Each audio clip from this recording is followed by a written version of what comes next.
Je vais vous parler d'un autre sujet qui est important, puisque j'ai été confrontée à cela avec mon grand-père en fin de vie, mais aussi avec mon ami, mon ami Alain Coq. Je pense que pour certains, vous saurez le reconnaître. Alain Coq, qui était connu sur Facebook, qui a fait plusieurs émissions télé et qui était dans plusieurs articles de journaux en France, en Suisse, mondial en fait. C'est même allé jusqu'au Japon. Alain Coq, c'était notre ami. Notre ami, c'était une personne qui souffrait d'une maladie orpheline. Il n'y a que 3 personnes dans le monde qui avaient cette maladie. À ce jour, les 3 ne sont plus ici-bas. Voilà. Alain Coq a vécu 35 ans emprisonné dans son corps. Cette maladie lui détruisait tout. 35 ans, alité, à regarder un plafond. Mais malgré tout, avec Alain Coq, qui avait une fondation et qui aidait des personnes dans des situations de handicap ou en grande précarité, Alain Coq a été une merveilleuse rencontre pour moi. Pleine d'humanité. Il m'a donc transmis certaines valeurs que je saurais garder jusqu'à mon dernier jour. Ce combat qu'Alain Coq menait, Alain Coq voulait partir dignement.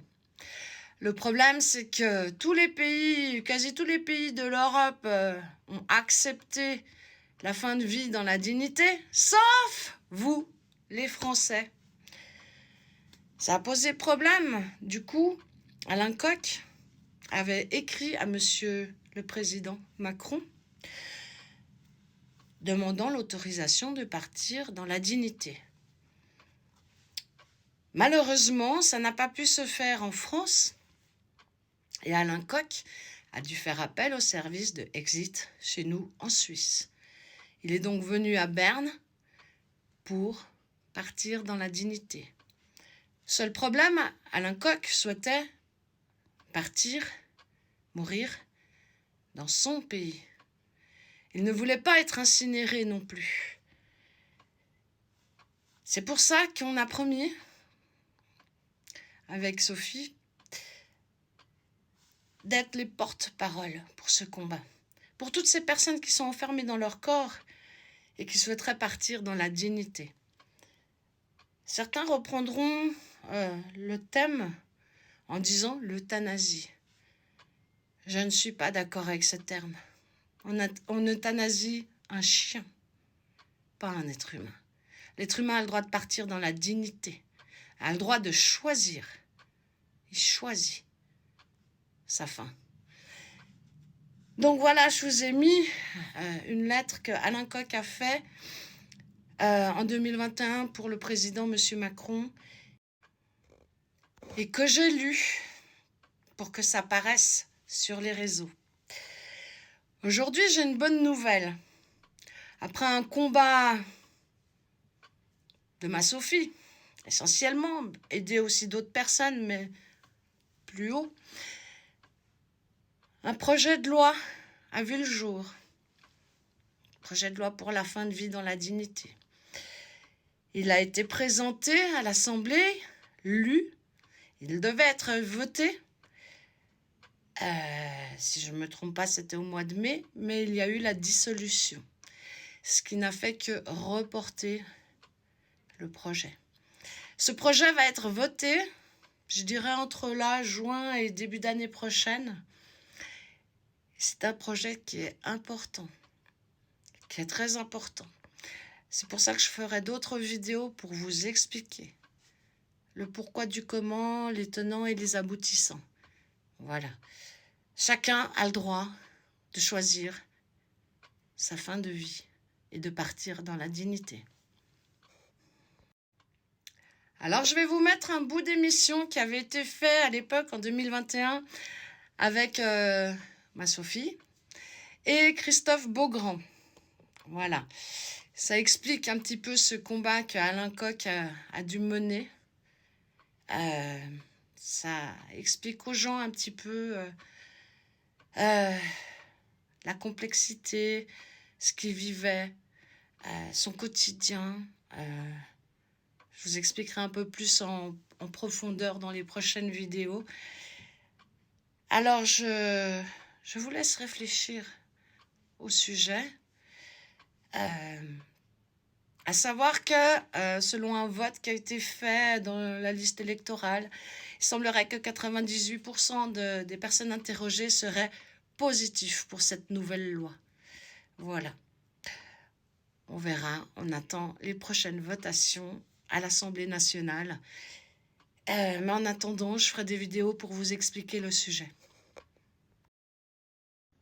On est en ligne pour ce live avec Sophie Metschberg. Bonjour, vous êtes la vice-présidente d'une association qui s'appelle Handi, mais pas que. Vous vous occupez de personnes handicapées et vous connaissez très bien le cas de Alain Coq, cet homme notre adhérent. qui a à Emmanuel Macron de pouvoir mourir dans la dignité. On va essayer de comprendre ce que réclame Alain Coq et puis on va essayer de savoir aussi ce qui se passe aujourd'hui et ce que vous réclamez pour que les personnes qui sont en fin de vie soient mieux traitées et qu'on puisse peut-être faire évoluer la législation pour que pas le suicide assisté puisse exister aussi en France. J'imagine que ça fait partie de vos combats. On va avoir le temps d'en parler. Alors, pour qu'on comprenne, pouvez-vous nous dire en quelques mots, puisque vous le connaissez très bien, ce que demande aujourd'hui Alain Coq, qui, je le rappelle, a 57 ans, il est atteint d'une maladie dégénérative et il a demandé à Emmanuel Macron de lui permettre, de l'autoriser à ce qu'il puisse être aidé à mourir. Voilà. Comme je le disais, Alain, c'est pas une envie comme ça subite qu'il l'a pris. Ça fait 2 ans qu'il pense vraiment parce qu'il est dans des souffrances mais horribles, Oui. horribles. Et là, il arrive au bout, quoi. Il n'en peut plus, comme il dit, il a l'impression d'être dans une prison. Il est prisonnier de ce corps. C'est-à-dire qu'il est obligé de rester allongé toute la journée dans son lit. Il entend de moins en moins bien, il a beaucoup de mal à s'exprimer et il a des douleurs terribles. Les douleurs, c'est surtout cette douleur qui fait que il est obligé pratiquement pour pouvoir, par exemple cette nuit, il a très très mal dormi parce que malgré de grosses doses d'antidouleurs et de morphine, et en plus il a un souci qui est dû à sa pathologie, enfin à cette maladie, elle n'a même pas de nom tellement elle est orpheline, c'est ça, c'est une maladie orpheline. Ouais. Voilà, donc même les médecins, il n'y a pas de nom, c'est une dégénérance, c'est tous ces organes qui lâchent les uns derrière les autres, sans compter la dégénérance neuro. Voilà, donc aujourd'hui, Alain ne voit pas. Il est en train de se dégrader et il a envie de choisir sa mort à un moment où il est encore conscient et il peut l'exprimer, ce désir-là de mourir, c'est ça. Ce désir-là, et surtout Alain, de fait, sa pathologie, a eu à se retrouver dans des comas profonds dont on l'a ramené avec encore un nouvel handicap, un nouveau, dégradant de plus en plus son corps et son esprit tout à fait sain. Il n'y a pas vraiment aucun souci. Mais il a peur de rester enfermé dans un corps qu'il ne pourra plus contrôler en quelque sorte. Ce ne sera plus... À l'heure actuelle, il est enfermé dans un corps qui ne le fait que souffrir, voilà. De plus, Alain et aujourd'hui, la médecine, pardonnez-moi, aujourd'hui, la médecine ne peut pas le soulager et la médecine ne peut pas, pour le coup, accéder à ses demandes de l'aider à mourir. Ça n'est pas possible. Ce n'est pas possible puisqu'un médecin qui lui donnerait une dose létale la dose létale serait poursuivie pour assassinat. Pour assassinat, tout simplement. Tout simplement. Aujourd'hui, il faut qu'il soit dit aussi, moi, j'ai eu des thérapeutes, enfin des médecins qui ont fait,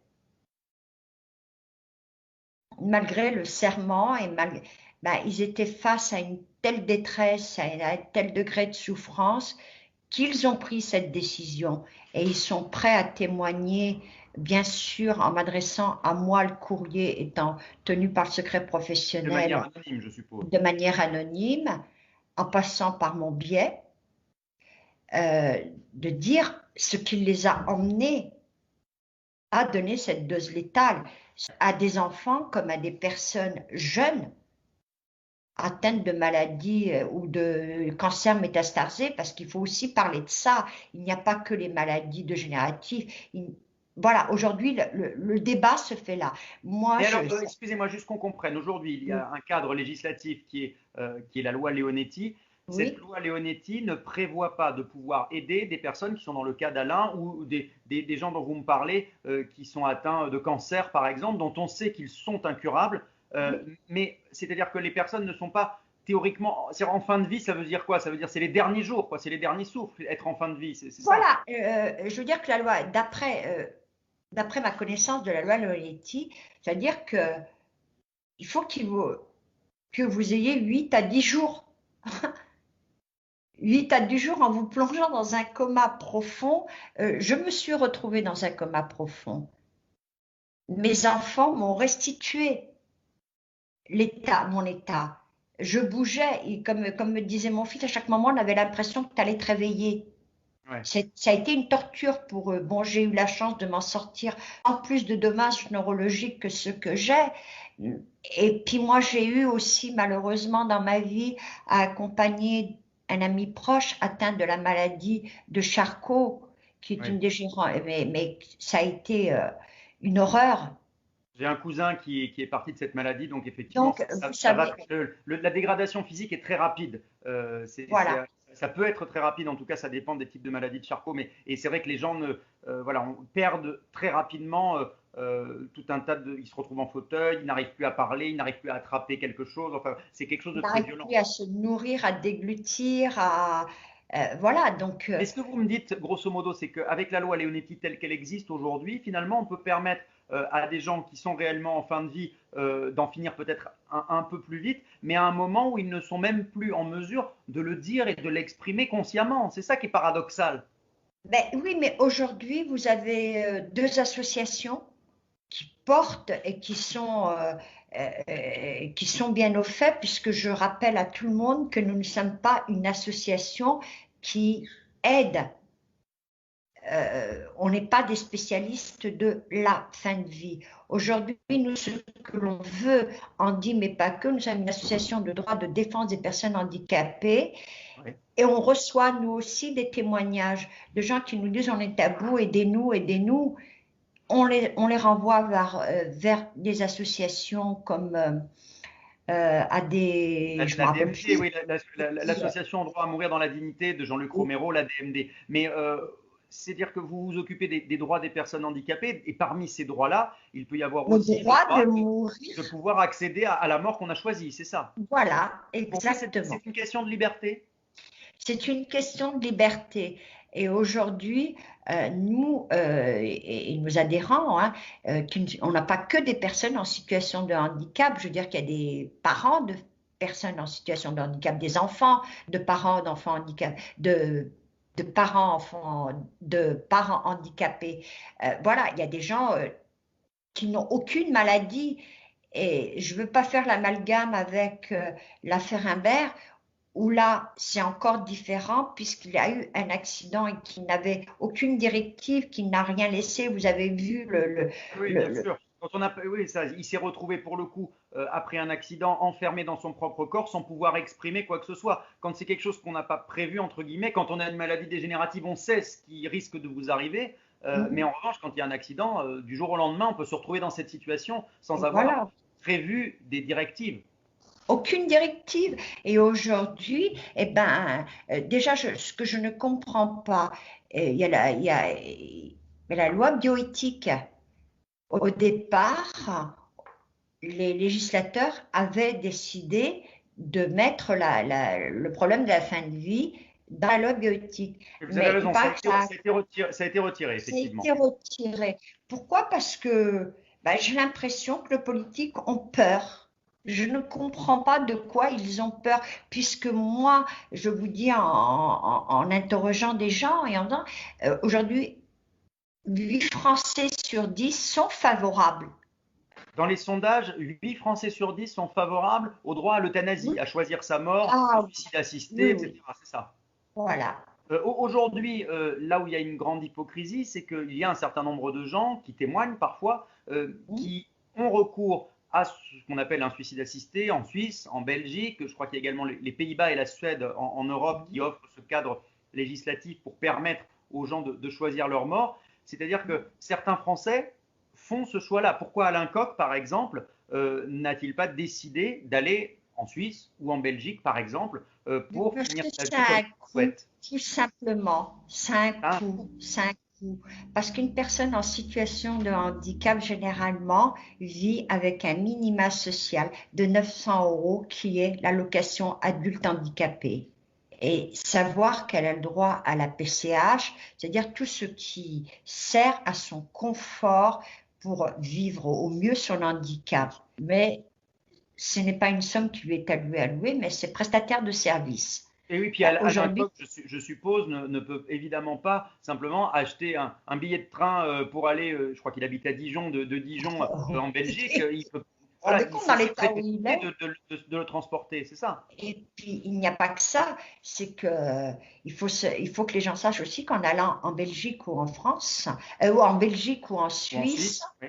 Les deux trucs les plus près, ça a un coût, puisque c'est normalement un service qui est réservé aux ressortissants belges ou suisses ou aux résidents. Il faut payer les médecins, les équipes médicales qui prennent en charge votre fin de vie, forcément. Et le rapatriement du corps. Oui.